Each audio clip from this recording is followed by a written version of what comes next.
أعوذ بالله من الشيطان الرجيم. بسم الله الرحمن الرحيم. إنما الصدقات للفقراء والمساكين والعاملين عليها والمؤلفة قلوبهم وفي الرقاب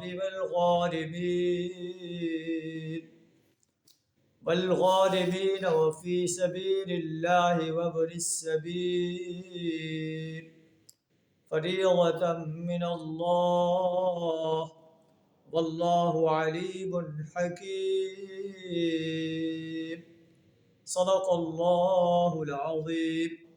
سورہ توبہ آیت نمبر 60 آپ کے سامنے تلاوت کی ہے، جس کا ترجمہ کچھ اس طرح ہے: انما الصدقات للفقراء والمساکین. یہ صدقات دراصل فقراء اور مساکین کے لیے ہیں جو دنیا کے اندر بے بس ہیں، روزی کماتے ہیں لیکن ان کے معاش پوری نہیں ہوتی. ایسے بے بس انسانوں کے لیے صدقات ہیں، ان کی صدقات کے ساتھ مدد کی جائے. یہ ہاتھ پھیلانے سے بھی گریز کرتے ہیں اور لوگ انہیں سمجھتے ہیں کہ یہ جو ہے امیر لوگ ہیں، حالانکہ یہ ضرورت مند لوگ ہوتے ہیں.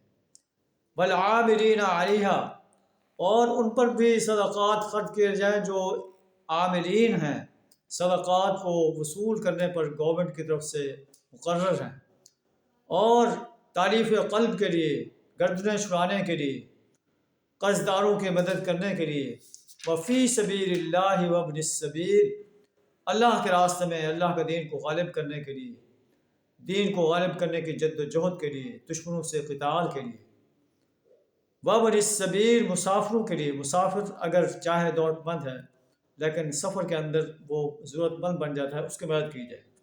فریضۃ من اللہ، یہ اللہ کی طرف سے فریضہ ہے. واللہ علیم حکیم، اللہ علیم و حکیم ذات ہے.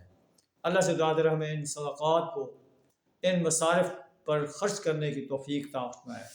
وآخر دعوانا الحمد للہ رب العالمین.